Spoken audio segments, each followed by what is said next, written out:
Hey, what's up guys? We're back with some more Katawa Shoujo, and just in case you didn't feel like watching the last part, where we left off is we met Lily Sato, who is a blind girl, currently taking us to the library. Okay, let's load in. Side by side, my pace carefully slowed to match hers. We slowly walk through the hallway. It doesn't take long for us to arrive at the door to the warm-looking room, apparently situated in the center of the floor rather than either wing. Ladies first. She gives an appreciative smile at the gesture, taking the lead as we file in. To the left is the wooden library counter, with the library proper being on the right. It easily dwarfs my old school's library, with a distinct smell of old books giving the place an almost old-world air. There don't seem to be a lot of students here, considering the time. It isn't a big surprise, everybody's probably either in their school grounds or the dorms. Yuko, are you here? She says it to the thin air since the librarian doesn't seem to be present, and of course Lily can't see this. What's unexpected is that it draws a reaction. Something from under the counter thuds against it, followed by a quiet wail. The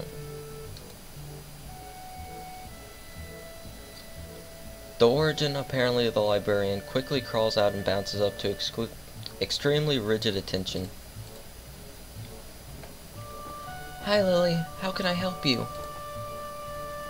Her voice is strained in a failed attempt to sound casual, and she's rubbing the back of her head. Good afternoon. What happened just now? I heard a strange sound. It's nothing. I just hit my head. See, I dropped an eraser under my desk, and while I was looking for it, a pencil dropped. And when I was looking for both of you... God damn it. When I was looking for both of them, you came and surprised me. Are you alright? I'm sorry. I couldn't know. It's okay. It's okay. Sorry for making you worry. This is nothing. I've had worse happen to me. She's quick to reverse Lily's apologies, almost frantically trying to push aside the possibility that she could be in any way inconvenienced by bashing her head on the counter. Yes, worse things have happened. The girl fidgets with her fingers as Lily doesn't seem to drop her concerned expression, and then she shuffles some papers around the counter for no reason. A little shorter than Lily, replete with glasses, freckles, and a very troubled look, she seems to fit a library perfectly. Ah, Lily! Did you get my message? Message.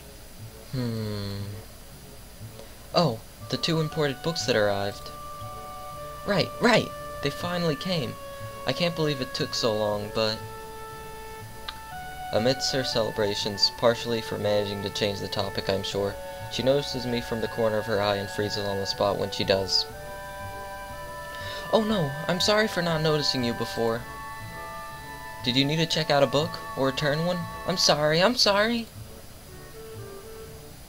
The way she can so quickly shift between moods is a little unsettling. He's with me, Yuko. This is Hisao, a new student. Hisao, this is Yuko, the school librarian. Pleased to meet you. Hisao, right, Hisao. Pleased to meet you too, Hisao. For a second, she visibly attempts to engrave the name on her mind so she won't forget. Yuko often arranges to import foreign books in Braille for me. Would you like to tell Hisao a little something about the library? Lily's innocent suggestion is met with an expression of abject horror. Please, Lily, I can't. I don't know what he could be interested in. This is too much responsibility. How's it any responsibility at all? I don't get. But her objection is so sincere, I don't doubt for a second that she would rather disembowel herself on the spot than tell me where the light novels are. I kinda wanna see that. I don't wanna see it, but I do. At the same time. But... So there are a lot of books in Braille here? I attempt to save the day by asking the first thing that pops in my head.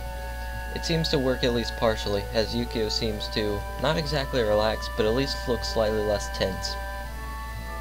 Well, I think about a third or a fourth of Yamaku's library is either in braille or audio. Makes sense given all the blind students that'd be here. If it's only that, how come this library is so big in the first place? Well, we get a lot of new books regularly because the library is adequately endowed. That's probably why. They spend more on new books than on my salary, and then I have to organize and shelve all of them. It's so troublesome, and they weigh so much. I wish I could quit this job. A very awkward silence follows this revelation of too much information. I'll go check out the aisles then, if you don't mind. It's probably best for all of us if she doesn't keep talking to me. Very well. Meanwhile, Yuko, I would have those books if it's alright with you. My first impression was right. The library is surprisingly big. Ambling down the narrow aisles, I study the spines on the books in random order, occasionally sliding one out to read the blurb, taking it with me if it looks good. In a few moments, I have a respectable stack of books in my arms. I guess I'll never be stuck for choice in here. The normality of the library sinks in. Sure, there are large print and braille books scattered throughout, but it is what it is, a library. It's as if the calm mood from the room I had tea with Lily in snuck with us in here, unless it was here to begin with. Something about that puts me at ease, just like before. I reach the end of the aisle and find a collection of desks, set up for study or personal reading. Going a little further, though, I discover a nice quiet corner at the back. While the rest of the library has the odd student sitting at a desk either reading or stealthily sleeping, the back is pretty much deserted. As I glance around, I see someone who I recognize sitting on one of several beanbags. Excuse me for a second while I take a drink.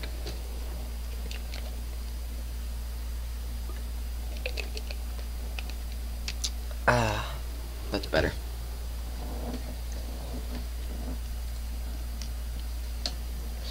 It's the dark-haired girl from class, the one who snuck out of the classroom earlier. She's reading a book, keeping it close to her, face which makes her look like she's really into it. From the way she was acting today, I had her pegged as more of a delinquent than a bookworm. In fact, her mysterious disappearance from the class raises all sorts of whys in my head. Intrigue floats slowly but surely towards the surface, and before I know it, I'm walking towards the mysterious long-haired girl. I guess there's no harm in introducing myself, as I would with anyone else. She's a classmate, after all. Walking over to another beanbag, I take a seat and lay my books beside it. The girl starts, looking scaredly up at me from underneath her fringe. This is the first time I've seen her this close. Underneath her long, dense bangs, I can see that part of her face, at least a third if not half, is pretty badly scarred. My eyes are immediately drawn to the scars, subconsciously peeking past her hair until they meet her own eyes. For a second I am shocked and divert my eyes to the book in her hands, before I realize that looking away probably only makes it worse. It takes too many seconds to collect myself and remember what I walked up to her for. Hi, I'm new here, Hisao Nakai. We're in the same class. I just transferred here the other day. Maybe you don't remember? I did a self-introduction too. The girl still doesn't say a word, but simply stares at me wide-eyed. I'm still getting used to the place, so I'm trying to meet as many people as I can. So, what's your name? Hanako. Her speech is stuttered and so quiet that it is barely audible even in the still library. Somehow I think that my delinquent impression of her was wrong. Hanako, eh? So what are you reading? She gently tips the book backwards so that I can read the title, at the same time hiding her face behind it. She must have noticed me staring before. Life of Pi. I've never heard of it before. What's it about? A boy and a tiger on a boat. I can see this taking some time. Sounds interesting. Is it any good? She nods from behind the book, but stays silent. She looks kinda tense, a bit like Yuko earlier, but in a different way. More like petrified with terror, I'd say. I think I'm gonna turn up the game volume just a little bit. Have it pretty low.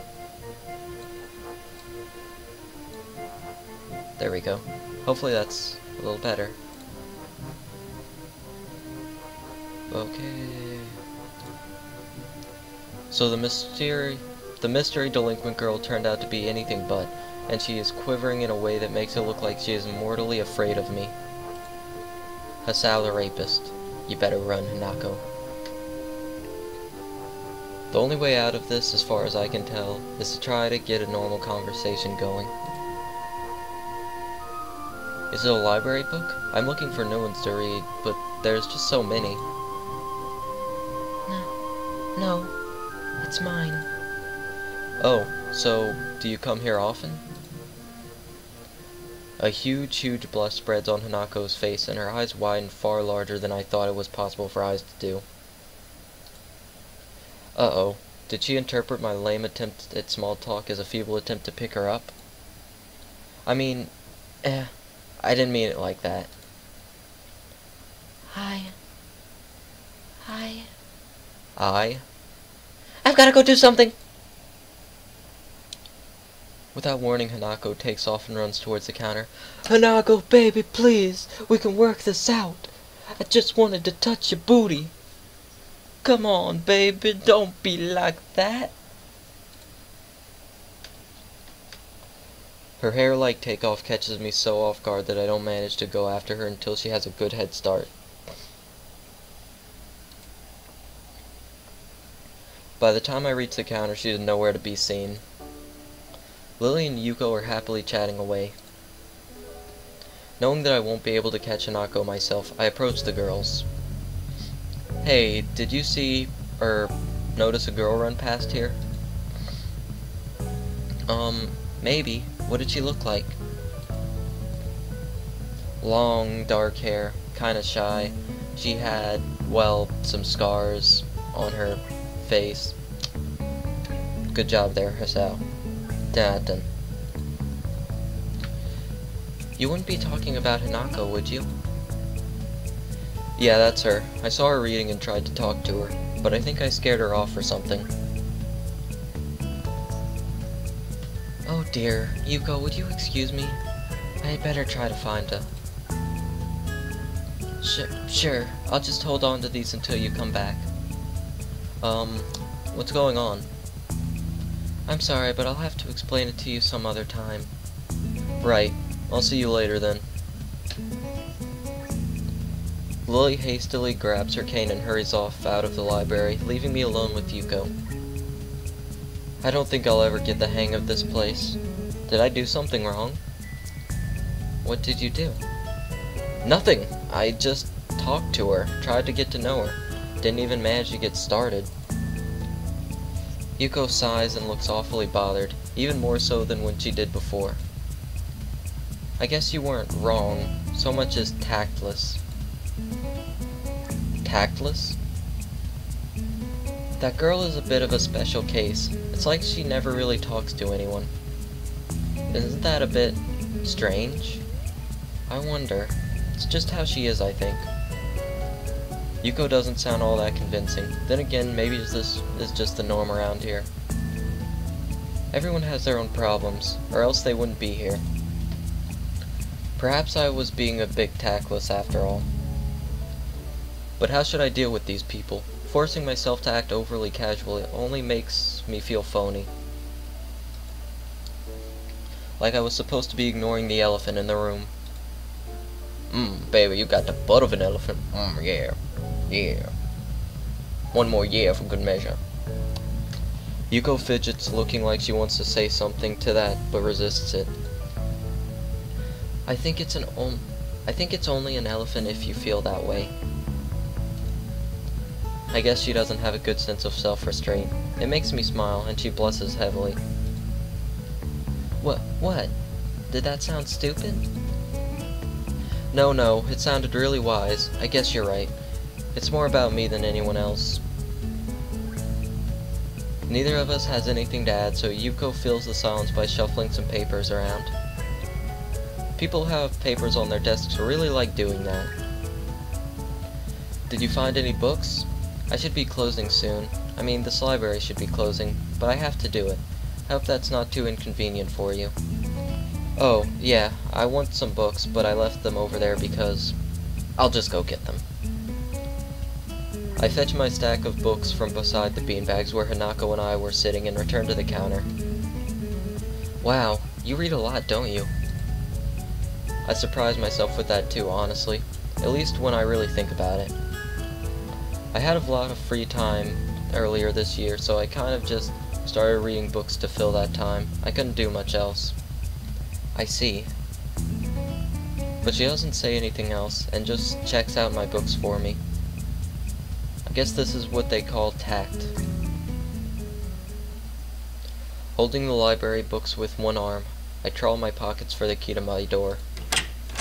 A sudden sound from behind startles me, making me nearly drop the books I had been carrying, or the key that I almost managed to get into the lock. Who is it? I turn around to see who is talking to me. It's Kenji. He seems to be in a friendly mood, although the light glinting off his glasses in the dark gives him a sinister look. It's just me. This makes him pause and lick his lips nervously. Who is me? I don't know anyone called me. Are you some new guy again? That's not the voice I want. His voice is suddenly strained and quick. Yes, but we've met before. Yesterday. I don't think so. I would remember someone who I met only yesterday. When was that? What day is today? I try to ignore him. Is he joking or what? Prove that we've met before! You live across the hall. You're Kenji. Kenji jumps back, his eyes filled with an uncomprehending fear. How do you know my name? Damn! This can only mean one of two things. Either we have met, and you are telling the truth and I just can't remember it, or you are a spy. He pauses. A psychic spy! His eyes dart around me, trying to peek into my room, although it's hard to believe he can see anything through those thick glasses. His mood swung from friendly to manic in less than a minute. I'm not psychic. How do I know that? I'm not a mind reader. Kenji points a finger in my face damningly. Unlike you! Stop that, man. We met yesterday. What's wrong with you? I live in this room. Lies! If you think you can pass us out because I'm legally blind, you are sorely mistaken! You don't even look like him. I mean, the resemblance is real slim, maybe at a distance, but who do you think you're kidding? I went to grab him by the shoulders and shake him. Exasperated, I rubbed my eyes and let out a heavy sigh. Stay there! Kenji comes closer. One careful step at a time. I stay still, lest he assault me physically, although I doubt he could do much damage even if he did. Oh, wait, I see it now. Damn, it really is you. Sighing again, and then once again for good measure, I step backwards just in case. What's up, man? You don't look too good, I think. Something wrong? I don't know, just had something stupid happen to me. A few stupid things, actually, even if you discount this one. I can't get a proper touch on people here, and I have no idea if it's because of me or because of them. I don't know why I'm telling this to Kenji. It's not like we've had any contact either. That's rough, dude. Yeah, I'm sorry about calling you a psychic spy and all, but you can never be too careful. It's the hard reality we live in.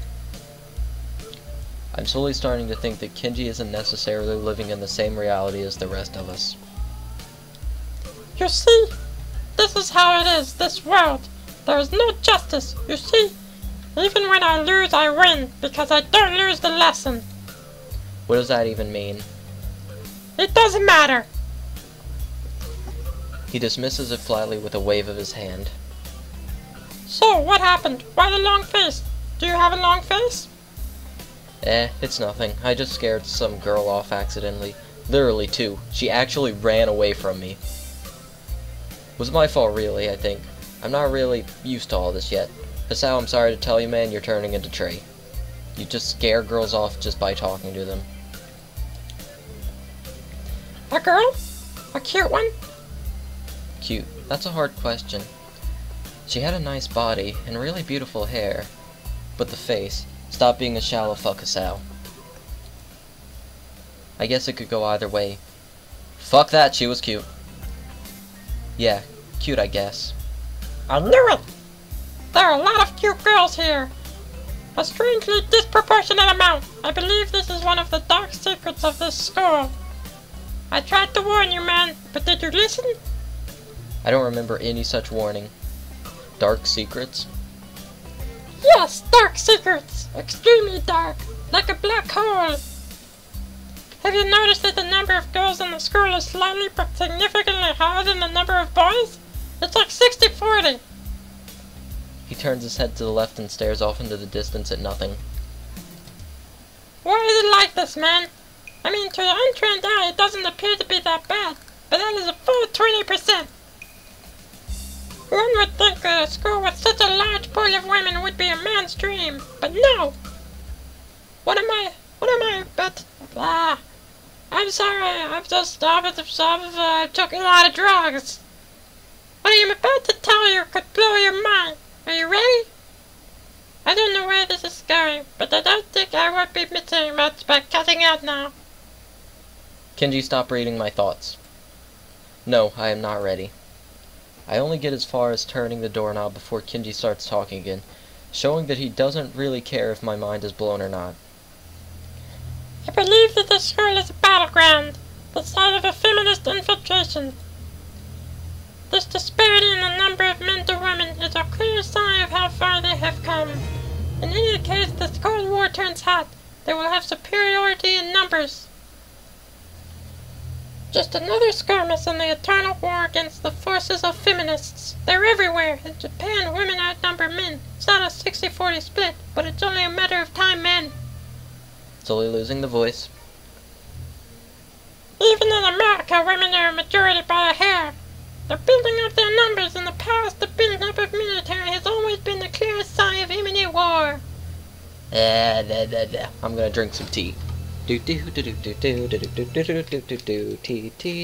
nom nom nom nom. Ah.